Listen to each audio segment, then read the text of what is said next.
Capage TV. Capage TV. Okomona mobali na mwasi bavani na ndako. Bando tu na mwasi wana.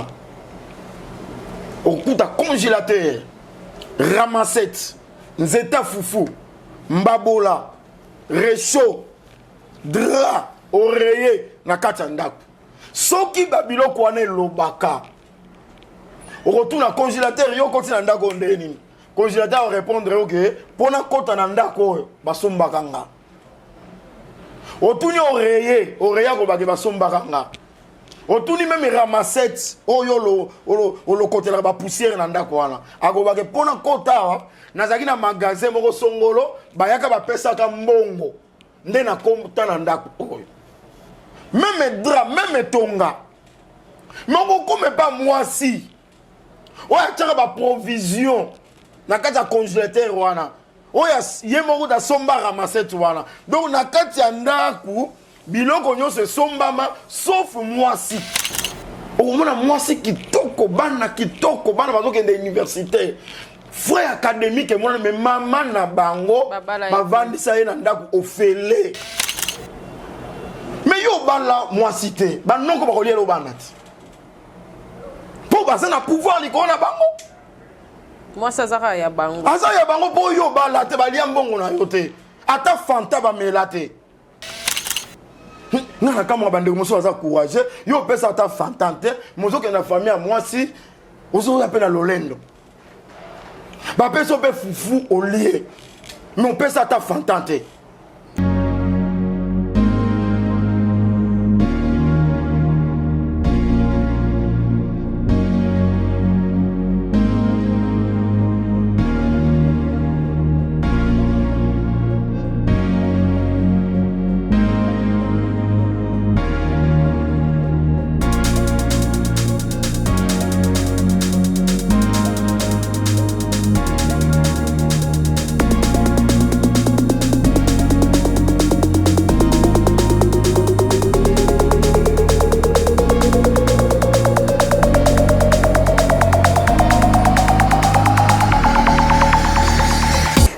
Balandignon sur la Capage Télévision. Merci na ba Oignon sur bazo s'abonner massivement. Merci na Kolo Yesu. Oazo sala vraiment que tous ala toujours ponctuel, tous ala toujours debout, tous ala toujours motivé ya ko présenter ba émission. Merci na bato Oignon sur ba vota kinga. Na yebi ke bomona ki page la mama ndenge posta ki c'est pas donné à tout le monde. Donc ce comme ça les autres sala mama lamu ezaka kakukumisa nzambe parce que yazali mettre ya temps et ya circonstances. Merci na ba Oignon sur vraiment ba s'engager na Capage Télévision. Toujours continuer, toujours qui n'est vraiment kitoko et puis molo par la grâce de Dieu, toujours continuer cause à la barre en Zambie. Tout ça na papa Emmanuel Tumba, naïe toko solo la nyonso, naïe en tout cas toko lobela makambo etali mariage, toko loba choix et puis toko kota, toko simba ka mambo belé, choix à moi si ya mobali et tout ba inconvénient, ou on les a première partie, après toko lobela dot. Bonjour et bienvenue papa. Bonjour c'est Cynthia Kola Pambola. Santé. Santé, nous avons la grâce. À part qu'il y a monde de tête, c'est grave parce que pas pongué comme moqué, tous la prière. Marche moto bandaki à 40 jours, les autres déjà la deuxième semaine. Donc pongué tous à la pousser. C'est normal, tout comme monde de tête. Mbote langa pena ba abonné sur Capage TV. Zamba Pambola pour la fidélité et à Capage TV va continuer d'engwana. À Pambola pe ba internet nyonso. Nabisika nyonso bazolanda biso nzamba zanga te opambola bango. Ah OK. Merci papa. Bref retour ezani ya émission na ba abonné à Capage Télévision bato tozo te ya libolo ba nzambe. Bon na moni to bandi komesana, to bandi bizarre komesana bango ba repentance ezali. On se va comprendre makambo bien te. Ce que ba comprendre bazo senga pe orientation toki ko sala ndenge nini tozo meka mpe ko orienter bango. Le lot lobela nini? Le lot lobela so ko sala récapitulation ya libandeli et puis to continuer. Je crois que émission où est le kaki ba ko excuser biso pour mona ki annonce rataki ya on to tchaki partir zo lobela mambo église parce que techniquement to zo ki moyen rarement ya mokie ba ko limbisa biso pour mona ki to bandaki mbala moko na retour plateau avant ba après ba publicité ya on to se racheta ki na élément wana église. Voilà. Vraiment merci ça là il peut vous donner tout plaisir. Voilà. Voilà, na ba ito tcha élément na penza. Vraiment ezaka musala nzambe, nzambe opambola yo, biso bato mokili. Toza penza na auto qui kopé sauter. Nzambe kaka baxelo mingi na ono so sala pour l'église. Vraiment kolo apambola yo. Je crois que to suka na niveau ya fiançailles. To lobaki que fiançailles est sacré. Fiançailles est sacré pe ba fiancé ba eba na banzoto te. To définir ça qui en lokola promesse ya mariage. Bande komi balé, c'est-à-dire ndeko mobali na ndeko mwasi. Parce que les mariages sont entre hommes et femmes. Mariage, moi, c'est la raté. Mariage, mobali, et la raté, dans la Bible. Donc, ndeko mobali a laki, ndeko mwasi, libala, pen ndeko mwasi on a andimé la kawana, et l'autre tozo benga fiançailles yangwana. Non, bisote, mais Bible, et zo benga ngondengwana, to websa ki bandeko, balongola na mutu na bango makanti. Au moins makambo bato balobaka. Derrière ça, il y a un esprit. Tant que vous êtes fiancé, il y a étape, il y a essai, il y a stage, il y a un esprit derrière ça. C'est que ce que c'est c'est kotika. Et si ka source, il y a une déception, surtout la victime, et ça, il y a une déception à niveau nyonso. Au moins, même dans le livre Cantique des Cantiques, bazolo bake bala musaka bolingo te tango za kolala bolingo so kutiango lali nango tikango lala so ko mekika ko la musango et la mukaka penza sœur moko bavanda ki na ye oyo sali ba avance boti tanga ko la mukana bolingo tango ko ya ko décevoir ye ko za na blessure makasi. Alors pour éviter babilo ko wana bato bazonga na sentiment parole de Dieu. Na sentiment parole de Dieu tant qu'on promettre une sœur le mariage, promesse wana eza v au sali et c'est au accomplir v na yo. Devant Dieu, devant la sœur, devant la famille et c'est au kokisa v wana, devant le pasteur et c'est au kokisa v wana. Yango zo mona boko ki kokima pasteur te. Sœur na frère pour ki kokima te. Vraiment awa nazo tirer attention surtout pas bande ko basi. Liba les en gravité. Liba les a parole de Dieu. Ndenge na expliquer qu'il la fois passée, bakobala yo, obali no kobota, obano kotala ba devoir ya mwana, bandi ko sukola bilamba mobali, o repasse o tchele biloko e bando baluka na nga bongo. Boke restaurant, vi mobimba ti moko kokufa mususu aye kokufa, histoire esili kuna. C'est ça les mariages. Ozomona bato tant ba kota kango te mona lokola, eloko moko spécial, to eloko moko beza kuna te. En réalité, ils ont un bon côté. Sexo, zolula lelo. Tant que dans les mariages, on les banango.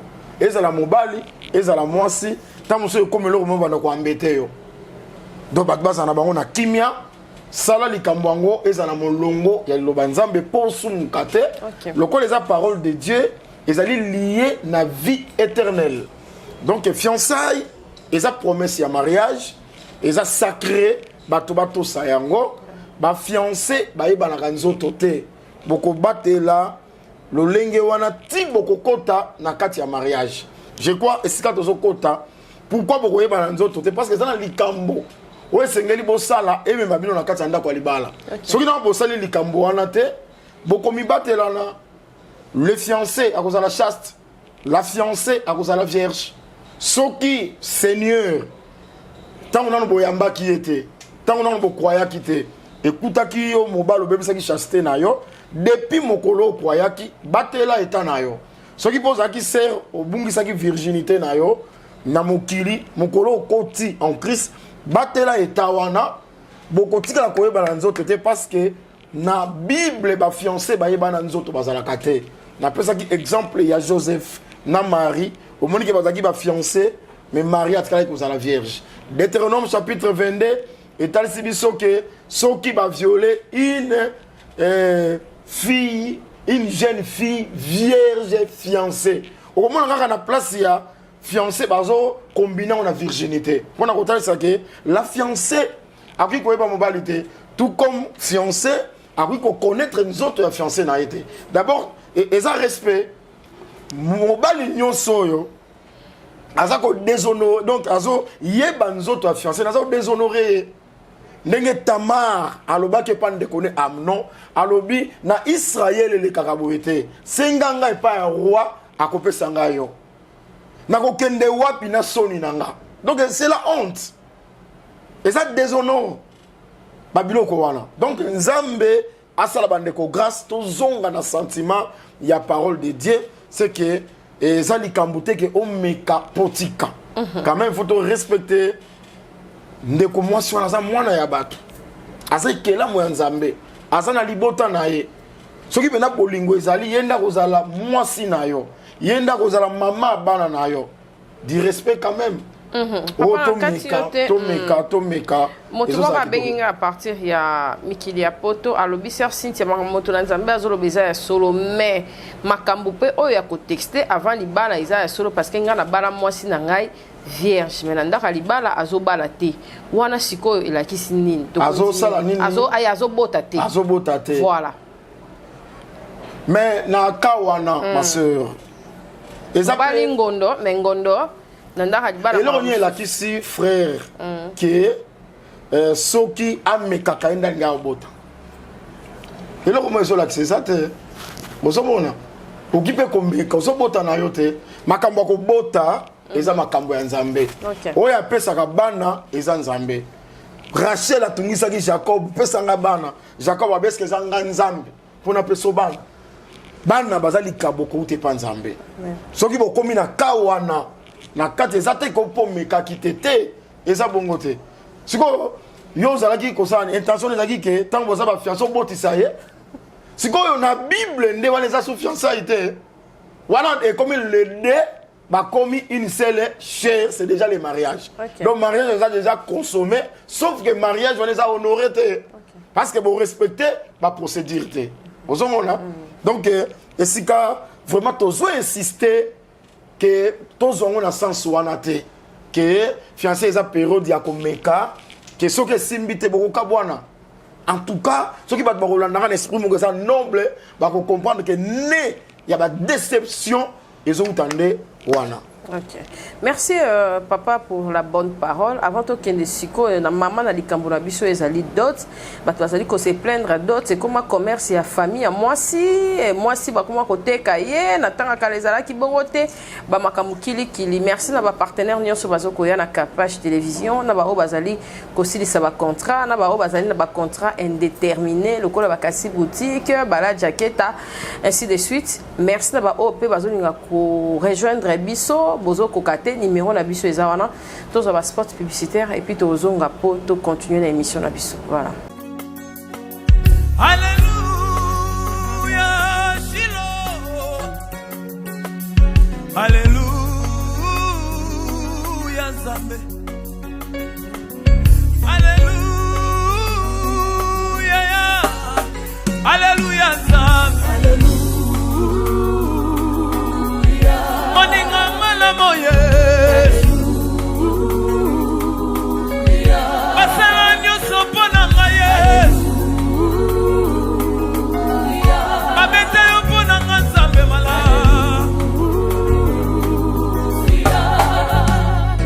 sanzolama oh sanzolama yesu sanzolama oh sanzolama eloko nyonso esalema na liloba bambisi na mai banyama mpe na zamba kasi mpo na moto yaya na ngai osalaki réunion na molimo mosantu na yesu masiya libanga na tsalo mpo bokela ngai nelilingi na yo longo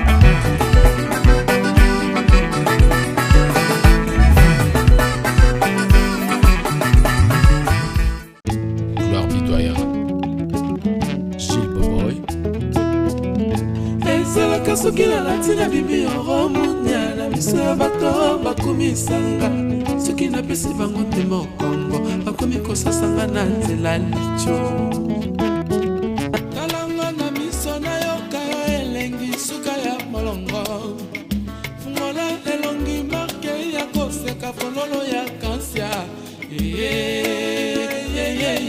mama mama pongo Josué Katanabo. Mama bongo. Chico. Foto pesanga napasola na susi na motemanga nayebisa baninga nyonso Fisho Wanga ndenge oboyanga mami nakoma kota na yo na nzela la loi de la beauté kamikaze yasami kamikaze foto pesanga apasola na susi na motema splenda alijabir na kufa nanga ke boyanga tadimbala natonga futur nanga na bapromese na yo moyako bouge za te bolingo nekanga vi nanga notage souviens-toi de moi na bien fait moko na sala e otalise mabe bolamu nyonso bosani kongolaka kanga eya mayebisanga na bomwana rene kowa mpona mwasi te ayebisanga mpe lisusu jekarkowa mpona mbongo te oma nzambe apesanga te motema ya kolinga ya mingi nzombo esalama mpona biso te bato ya boyini. Merci en tout cas na ba onion so bazo continuer ko soutenir biso d'autre part ezali façon na bino ya ko soutenir biso bon na ba plateau na biso ezali ko changer bozali ko apprécier ce n'est pas donné à tout le monde ezali te ko za na mbongo ebele po bongisa place ko yamba ba payate ezali volonté. Merci na ba onion so pe ba kanisa biso na moi tapis na moi micro ya José Moulimba motema ya Barça. Merci na ba to onion so papa Dior moi Rido moi Bajo moi nyonso oh vraiment merci pe la tata Pika Kapache pour la décoration. En tout cas, merci parce que la famille aussi contribue. La famille tient à beaucoup. Merci. La presque Kapache, na docteur Joe Mambu. Merci na ba onyo se fait pas bisika ba obisi ba zotinda na ba tableau ba biloko eza ebele penza ba bazali kotinda otindi ya kokauka otindi ya boye ya lokasa otindi ya nyonso ekokoma na Kapage télévision. Merci. Tout ça ko continuer na papa na biso Emmanuel Tumba oyo pe azali na église na ye na Kingasani ya Suka pasteur réalité ya Kanda. Papa muta pambola ki libala bomona ki azali ki koloba kuna et puis dadi ya lobi ngai na simbi mama te. Mama Kapashi tisiko ndenge naza boye en tout cas na simbi mama te c'est que papa za ko sala musala makasi ba mona ka dadi boye mais spirituellement aza fort. Ye kombo na ye aimé. Kombo ne aimé. Ouais. Lité ya Kanda eza kombo ya musala. Na yebi. Na lobika bo bayeba. Donc Maté zo sala ma bien. Na pesi mbote. Tango zolo bana imagine. Ezozo. Donc vraiment bon message na ye. Tango lobby na moni ba mo imagine. Vraiment Zambia pambola. Merci. Na yebi ke kala mingi te libala zo pambwama. Donc tozala wana pour te soutenir ya zo kokisa oza liloba nzambe. Eza bato belé bazana bambongo, bazana ba appartement, mituka cher. Bazana basi me babala bango te. Si. Belé baza pe na bambongo. Kasi makamto yeko lobela lelo ndanga. Yango wana. OK. Papa kota na mama ndam. Nazana Genèse chapitre 34. Na bandi na verset 11. Sichem dit au père, au frère de Dina, que je trouve grâce à vos yeux et je donnerai ce que vous me direz. Exige-moi une forte dot et beaucoup de présents et je donnerai ce que vous me direz. Mais accorde-moi pour femme la jeune fille. C'est que pour accorder la jeune fille à comme moi si na yo, oyokinda lobi bo exiger une forte dot. Si je m'azo comprendre que pour Dina à comme moi si na ye, pour ba parents ya Dina ba accorder moi na bango à comme moi si ya si cheme ba exiger ye. Et ça mbala mo pona ko répondre na motu no ndikoloba awa les lot dot comme bon nga nazo pesa nzela te na ba parents bazo exagérer. OK. Mais d'autres eza exigence il y a famille à moi si. OK. C'est que oyo bakolobo sala yango ko sala. Yango totangi abi bo exigenga.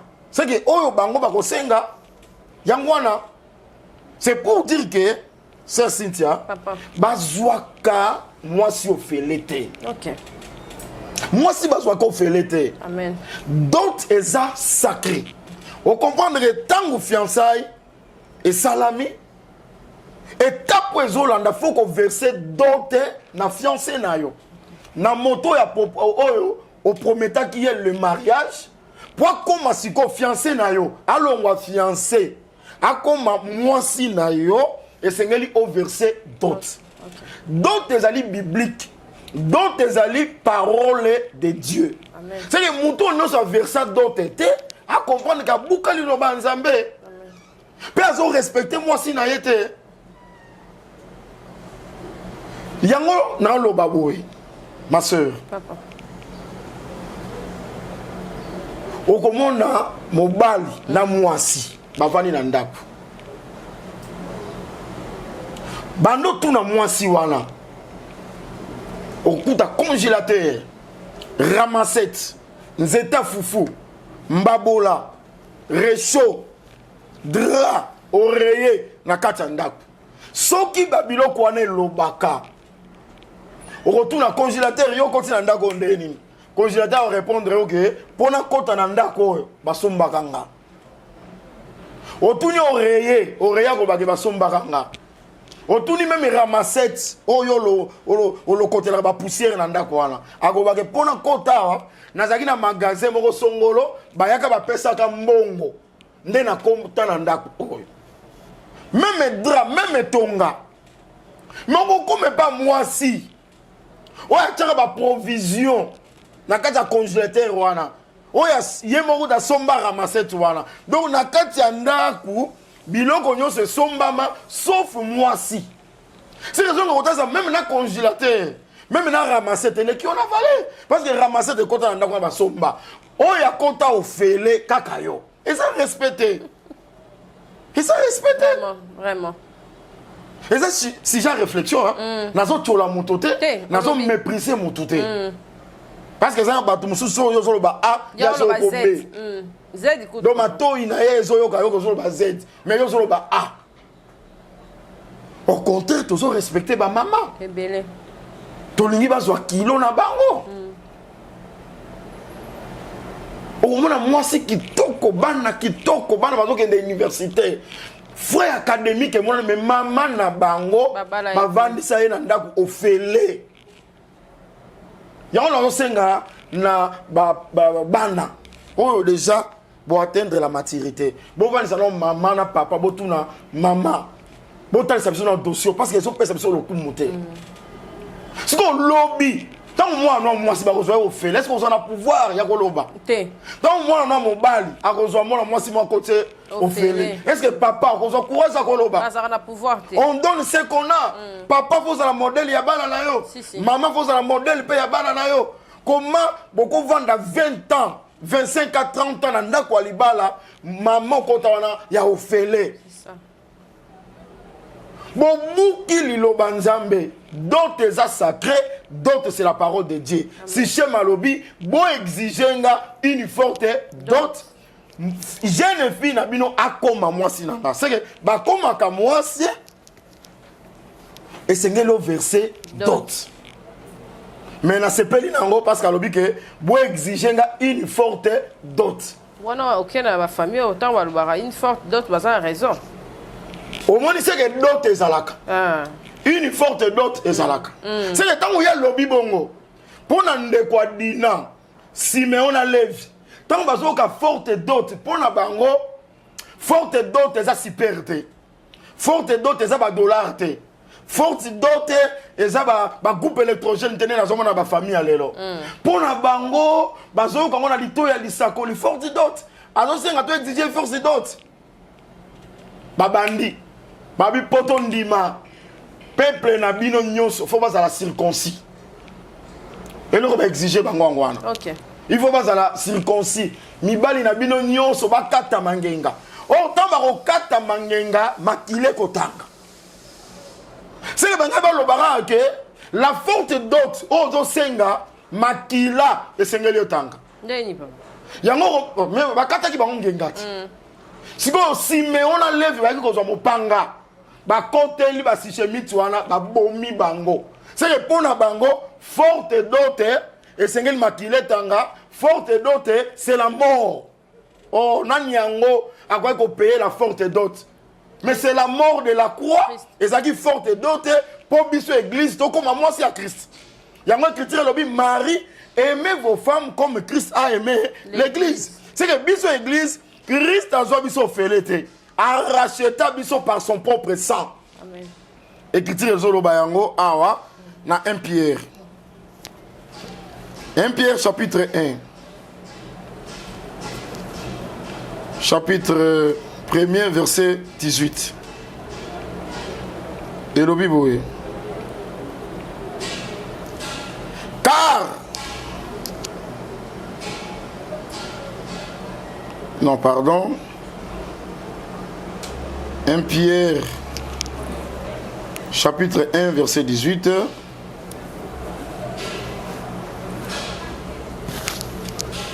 Sachant que ce n'est pas par des choses périssables, par de l'argent ou de l'or, que vous avez été rachetés de la vaine manière de vivre que vous avez hérité de vos pères, mais par le sang précieux de Christ comme d'un agneau sans défaut et sans tache, prédestiné avant la fondation du monde, manifesté à la fin des temps à cause de vous. C'est que Christ a racheté biso na sang précieux.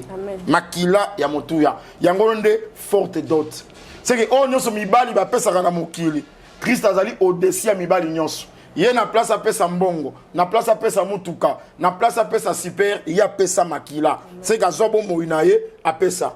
Pour na kolobake le plus grand amour eza ko pesa bo moinayo. Pour na ba oyo lingaka pour tes amis.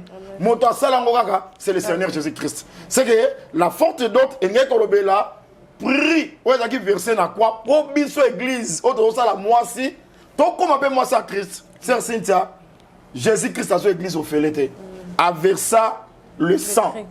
Sikoyo ba frère nyonso o bazo so pe Christ lokola modèle na bango lokola Christ a so biso au félete bango pe bakoki ko so ba sœur au félete. Yango moni période ya fiançailles bozo ba nzoto te et là on y a so petra bino ba nzoto pour fiancé na yo azali azana na kati ya promesse ya mariage nana komi mwasi na yo te o connaître ne mwasi na yo mais pour fiancer comme mwasi na yo et singelo verset d'autres bazwa ka mwasi o felete ser komitika pe nanda kwa libala yo felete o kozana valeur te même belle famille na yo ba royeba ke babala yo te o kozana valeur te vraiment na continuer ba verset c'est très important nazui Exode chapitre 22. Exode chapitre 22, verset 16. Si un homme séduit une vierge qui n'est point fiancée et qui couche avec elle, il payera sa dot et la prendra pour femme. C'est que pour azoyer le col à moi si, il faut payer dot. Na beaucoup c'est d'autres alliés prix à rachat. Les alliés moyens. Il y a qu'on racheter moi si na yo, il y a qu'on somba moi si na yo, pour comme ya yo. Na le bel monsieur comme propriétaire privé na yo. Azwa combo na yo. Yango zomona soka ko bali moi sur la tata na combo famille na ye a ko porter combo na yo. Pourquoi? Parce que comme mi ya yo et ça ko sombier na nini na dot pe na ba présent parce que likola dot ba présent pe samaka. Au moins même Rebecca ba bala ki e bongo ba pesi or ba pesi argent likola on ba ko pesa ba vêtement. Ah, après, si chez ma Bible, exiger une forte dot, n'a beaucoup de présents. C'est que l'icolo y a dot, bah présent yaka. Ils ont de quoi l'élo. Au moins, un bon walibala, par exemple, il va 5 000 $. Mais l'icolo $1000, et l'amba maman, veste à papa, tout ça. Il y a un peu de présent. Et ça, qu'on constitue dot. Makamboana peut pas Christ et Salamaki. Christ D'autres na ye mbongo penza libala, c'était le sang. Mais likolo nango apesa pe ba présent, ba don. C'est que yango zomona tant a versé le prix, apesi biso pe ba don spirituel. Na kati ba don spirituel toza don prophétie, toza don diversité à langue, toza don libéralité, toza don ya foi, toza don ya miracle. Apesi yango likolo ya prix o ya versaki sur la croix. Donc spirituellement zomona ke tozola na modèle ya Christ. Il y a un mariage les spirituel, mais à son modèle à suivre. Il y a besoin d'une belle famille, on peut verser les prix, on peut sa paix, présent. Donc, comme Maka, moi si na yo, sont qu'on verser d'autres.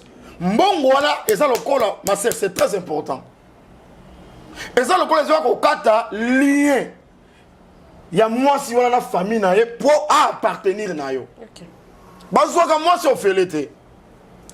Tala, et là, on va les cas dans la Bible, dans la Genèse. Dans la Genèse.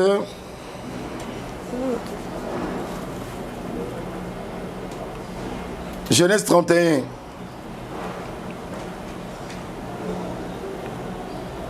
Genèse 31. Verset 14. Balobi boy. Rachel.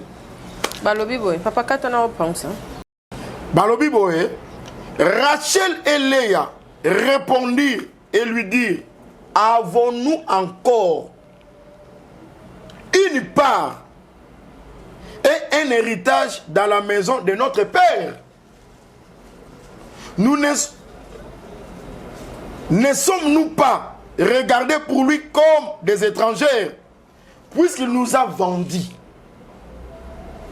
qu'il a mangé notre argent, toute la richesse que Dieu a ôté à notre père? C'est que Awazali, Léa na Rachel, Bazali Bana ya Laban, Jacob ayaki pour Nakobala Rachel, mais Bapesa qui est Léa. C'est-à-dire, c'est important, tu peux expliquer en gros. Jacob a qui Esaü son frère, parce qu'il a botoli bénédiction na ye. Esaü a dit Kanda, azo luka boma Jacob. Ba qui missié. C'est azo qui ma Kanda Esaü, aye pas là-bas pour Yakobala. A koutani na Rachel, a luli Rachel, a s'appelle la Rachel. A sengi e pas ya là-bas, oazaka noko na ye. A travaillé 7 ans pour passer Rachel. Parce que Rachel, aurait pas passé Rachel, la place de la passer Léa. Ozo mon maman. A changé moi aussi. La passer Léa, na boutou ya yeba quitté. OK. Tant que na ya yebika ke nazala Rachel. Nzo kazala grande sœur ya Rachel, Léa. Na tongwa sutuka boye, eza Rachel te. Ndako zonga papa moi mengai habité. Na kutimi na biso. Babala ka leki liboso ya yate. Na coutume beleza bon. Mais il faut que bana coutume. Ou za coutume ba luba te. OK. Ou za coutume ba yanzi te, ya ba Congo te, ya ba Swahili te. Ou za coutume nzambe. Babala ka ya liboso leki. Ya lulaki leki avant lula yaya. Po leki azaki kitoko. Mais yaya azaki les yeux délicats. Hein, moi miss ça le wetengama. Ya lula kinde Rachel pour la beauté na ye. Mais ce que papa a dit c'était au journal ya liboso. Ce qu'on dit pelé qui travaillait les sous pour soalek. A travaillé encore 7 ans, c'est 14 ans pour na basimi balé. Yango moni Anio Pascal et Seigneur qui be azala immolé le 14e jour. Jean-Baptiste a présenté biso, voici l'agneau de Dieu qui ôte les péchés. C'est que c'est le Seigneur Jésus-Christ. Yango musala ekuluza ki musala 14e jour. 7 pour la moisi moko, 7 pour la moisi mosusu. Moisi moko c'est Israël, moisi mosusu c'est abiso église. Parce que nzamba za na basimi balé. Israël na église. Biso za Israël te. Biso dozalinde église. C'est que musala ekuluza racheta na Israël et racheta na biso. Ozomona na kekuna sko pona kotalisa ke Léa nda bota Jida. Jida c'est Scariot, c'était où a été Jida. 4e fils, il y a Jacob. Leya nde mutabota ye. Siko Rachel ye abota Joseph na Benjamin. Ba nemi bale bangwana. Maintenant oiseau bota Joseph, alors que Dieu m'ajoute un autre fils. C'est que et pas ya Rachel ezali ajout. C'est que Jacob alulaki oyo baba kisaka. Leya wazaki kitoko te na katine Jida bima. N'est-ce pas bobengaka Jésus-Christ azali le lion de la tribu de Jida. Or un lion c'est un roi. Et l'ingolobake Jida c'est un roi. Jida bimi azaki na kati nani abimi na Leya. Leya siko azaka kitoko te. Mais Rachel n'a pas kitoko mais Rachel azali ajout na lingala matabisi. Nde makambo ezosala malelo. Matabisi ezoleka bokondi na kitoko. Oh, et pas ya tata. Ah, on a dit que là-bas c'est Dieu lui-même. Na coutume ya Nzambe. Akosepela personne oeza kitoko te. Oeza mukolo. Soko zui ndako yako bakisela yo. Na ngala loba écriture lobi cherchez premièrement le royaume. Or Juda za royaume. Soko zui royaume o assuré vie éternelle. Ne likolo vie éternelle. Bakope son Rachel. Rachel ezali ba mabala, Rachel ezali ba voyage, Rachel ezali ba misala. Mais lelo somona ba chrétien lelo, bango bazo lula bénédiction matérielle, bénédiction financière, na place ba luka premièrement le royaume. Mais na ordre ya Nzambe ezali que d'abord le royaume, likolo royaume nde matabisi ekopesama. Amen. Cherchez premièrement le royaume des cieux. Amen. C'est ça Léa. Osomona maman. Et puis Rachel na marche na banga suka na nzela. Mais Léa na Rachel na Léa oya kufa liboso za Rachel. Léa tikalaki. Pona ko bake Léa sana vie moulayi que Rachel. Oh Rachel azali o babaki ça que ce sont des biens matériels. Ce sont des biens financiers. Okay. Oh tozo lula lelo ça kitoko na misu. Mais où me l'a raté? Mais où me l'a... Oh, c'est Citia. Et où me l'a raté? Mais où me l'a raté? Ça m'a bé. Toujours si on a dit la parole, il y a un bateau qui s'attache à la vraie parole. Amen. La saine doctrine. Amen. L'icône n'a pas nzamba qui s'est la bisate. Et où est-ce qu'il toko? Où me l'a raté? Ma balle, où me l'a raté? Ma voyage, où me l'a raté? Ato pamboa, où me l'a raté? Mais la vie éternelle, et autres qui la pour la libérer. Amen.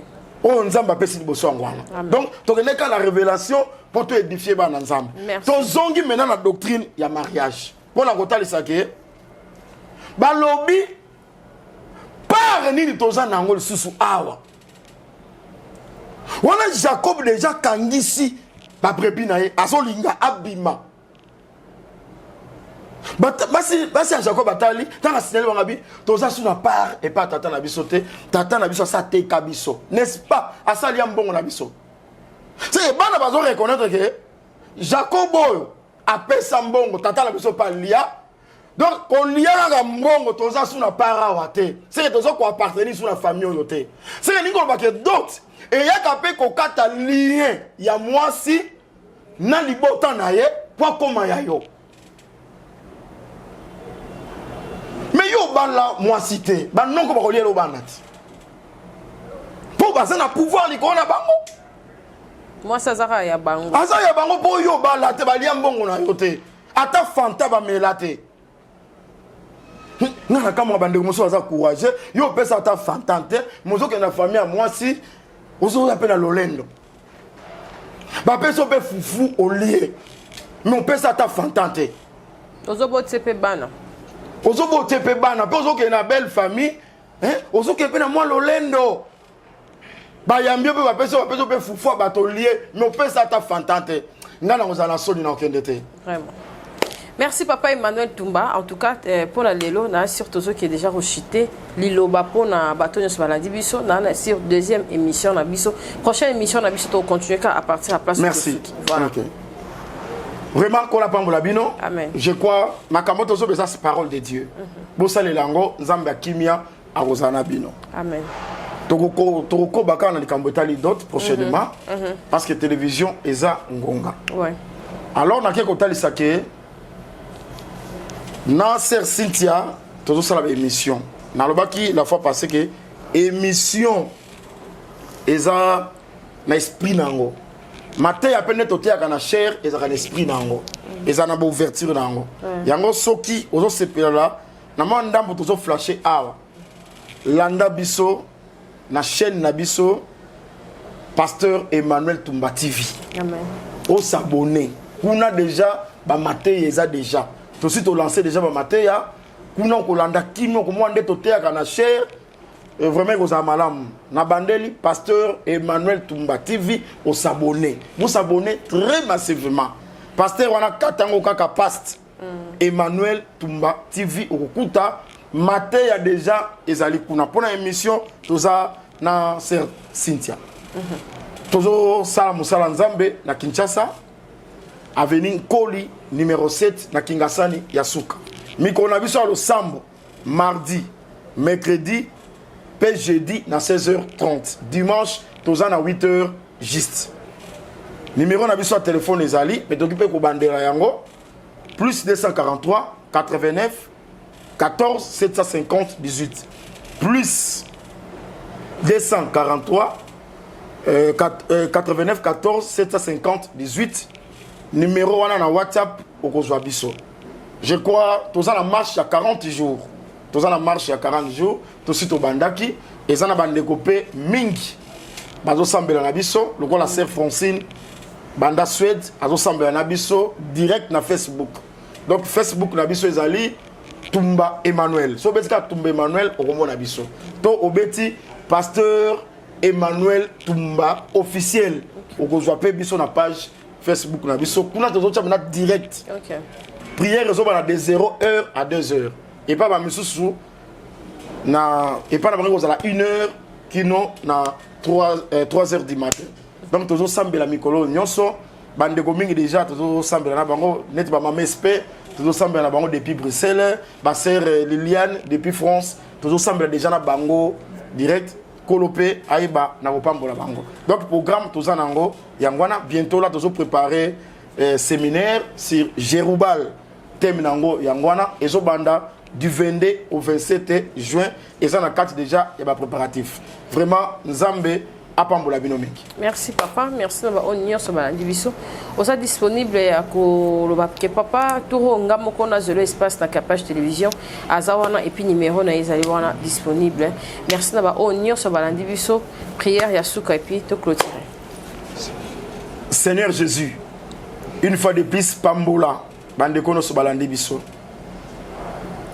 Autre tolobi ezali lobanayo na kati ya parole bénédiction ezali na kati ya parole promesse ezali nyonso prometa bana na yo okokisela bango yango na kombo na Yesu Kristo banguya nyonso pe telemaki ya monde ya ténèbres to repousser yango au nom de Christ Jésus na zo sambela pe pour na chaîne oyo pambola yango ekende liboso matisa yango na kombo na Yesu Kristo to sambeli pe tolobi amen. Amen. Merci papa Emmanuel Tumba. Merci maman. Merci d'avoir onion sur Balandi Biso. Prochainement, na même invité les choses qu'on s'est retrouvé pour na Banana Nzambe Bapambolama. Merci, bye, à la prochaine. Chez MAM, pour une tenue tendance de saison qui donnera le temps à votre habillement, vous cherchez des costumes, chemises, pantalons, chaussures, des baskets, robes, sacs et autres accessoires de qualité, pas cher pour toute la famille. Découvrez notre collection.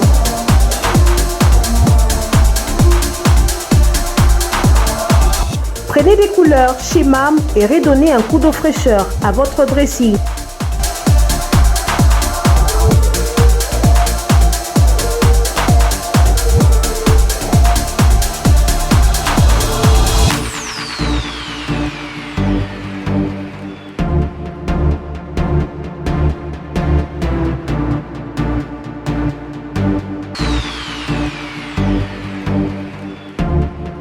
Réenchanter les fêtes avec des idées lumineuses à offrir en cadeau.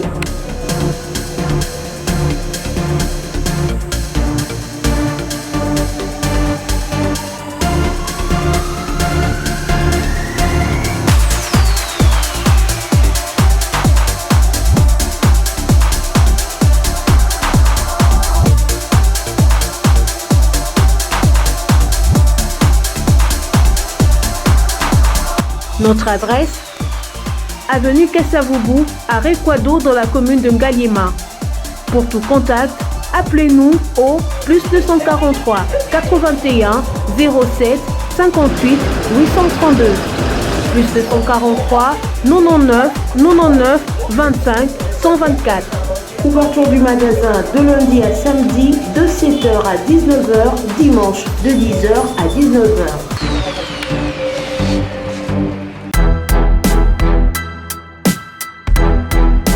Oredeso Commercial Kinshasa.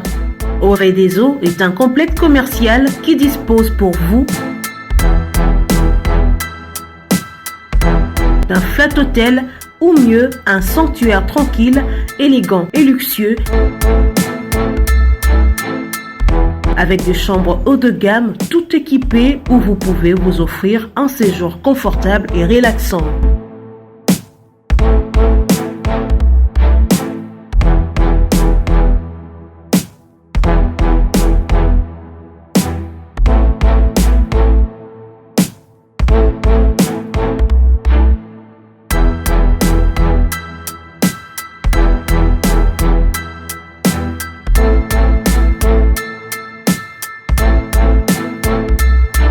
Notre restaurant vous propose une exquise cuisine qui fait le bonheur de gourmands. Vous cherchez un endroit pour vos réunions ou conférences? Oredeso dispose d'une mini-salle de réunion parfaitement équipée avec une capacité d'accueil qui répond à tous les besoins.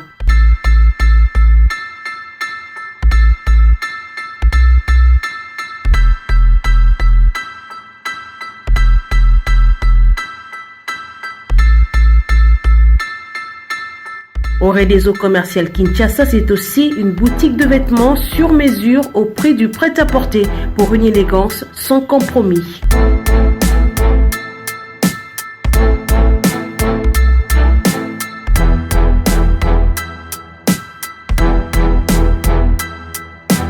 Et notre agence fret et transfert d'argent vous propose un service rapide et de qualité défiant toute concurrence. Retrouvez-nous à Kinshasa au numéro A8 de l'avenue d'Ibaya, quartier Matongé dans la commune de Kalamou, derrière la maison de la Bible, et au numéro 44 de l'avenue Baoumbu dans la commune de Matete. En Angola, martyr de Kifuangondo vers l'aéroport international de l'Angola. Et puis en France, 29 rue de Paris, 94 190 Villeneuve-Saint-Georges. Oredeso Commercial Kinshasa, au service de tous. Capage TV. Capage TV.